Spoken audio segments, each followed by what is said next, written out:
پاکستان کی recent history کے چلتی ہوئی تاریخ اور وقت کے سب سے اہم 24 گھنٹے وہ شروع ہو گئے. ان 24 گھنٹوں کے اندر پاکستان کے وزیر اعظم عمران خان کو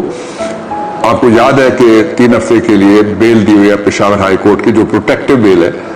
اور جس کا مطلب یہ ہے کہ ان کو جب تک وہ بیل آرڈر جو ایک آئینی عدالت کا ہے وہ موجود ہے ان کو گرفتار نہیں کیا جا سکتا. لیکن ابھی فوری طور پہ کچھ دیر پہلے, یہ میں براہ راست آپ کو بتا رہا ہوں کہ بنی گالا کے ارد گرد ایسے لوگ باوردی منڈلاتے ہوئے دیکھے گئے, کچھ اونچی دیواروں کے پیچھے اور کچھ بند کمروں کے پیچھے ان کی جان لینے کی سازش ہو رہی ہے. اب چوتھی بات, وزیر اعظم آ رہے ہیں اور جو اسلام آباد کے باخبر حلقے ہیں غیر سرکاری بھی, ان کا یہ کہنا ہے کہ رات کے وقت دھاوا بولا جائے گا ان کے گھر کے اوپر یا جہاں وہ ٹھہریں گے وہاں رات کے وقت. یہ وہ وقت ہے جس وقت اس کا خدشہ سب سے زیادہ بڑھ گیا ہے کہ ان کی زندگی کے تحفظ کا جو خطرات اس کو لاحق ہیں وہ سب سے زیادہ یہ جو آنے والے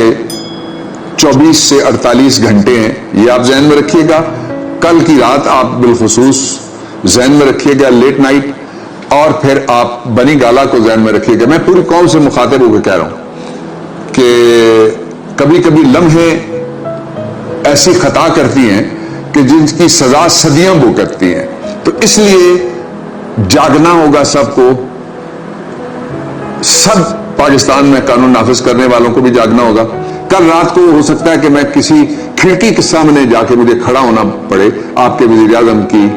زندگی اور سلامتی کو جو خطرات پیش ہیں. ہو سکتا ہے کہ کل نیم شب کے بعد مجھے بوقت سحر کسی کھڑکی کے سامنے جا کے کھڑا ہونا پڑے اور اسے کھٹکھٹانا پڑے تاکہ میں درخواست پکڑا سکوں کہ آرٹیکل 9 کے تحت آپ کارروائی کریں.